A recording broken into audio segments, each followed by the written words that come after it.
Hello மக்களே, இன்றைக்கி நான் பார்த்தீங்கன்னா எங்கள் அக்கா சைக்கிளில் ஒரு இது ஃபிட் பண்ணியிருக்கேன். என்னோடய பழைய காரோட இதிலேருந்து ஒரு ஃபிட் பண்ணியிருக்கேன். இதில் ஒயிட் கலரும் இந்த எல்லோ கலர் ஒயர் மட்டும்தான் இருந்துச்சா, அதனால் இந்த ஒயிட் கலர் ஒயர் எடுத்து இந்த ஸ்விட்சோட ஒரு இதில் கனெக்ட் பண்ணிக்கோங்க. இந்த இது பேட்ரியோட ரெட் கலர் ஒயர் எடுத்து ஸ்விட்சில் கனெக்ட் பண்ணிக்கோங்க. பேட்ரியோட பிளாக் கலர் ஒயர் எடுத்து இது எல்லோ கலர் ஒயரோடு கனெக்ட் பண்ணிக்கோங்க. அதுக்கப்புறம் அவ்வளோதான், கனெக்ஷன்ஸ் ரெடி. நான் இந்த மாதிரி போட்டு இந்த மாதிரி வச்சு ஒட்டியிருக்கேன். இப்போ வாங்க இது எப்படி எரியுதுன்னு பார்க்கலாம்.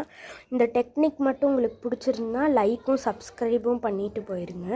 வாங்க இப்போ இது எப்படி ஓடுதுன்னு பார்க்கலாம். பாருங்கள் எப்படி அழகாக இதாகுதுன்ட்டு, மின்னி எரியிற மாதிரி. இது நைட்டு பார்த்திங்கன்னா சூப்பராக தெரியும். உங்களுக்கு கேமராவில் இப்போ அது நல்லா தெரியாது. நைட்டு பார்த்திங்கன்னா இது உங்களுக்கு சூப்பராக தெரியும். பாய்.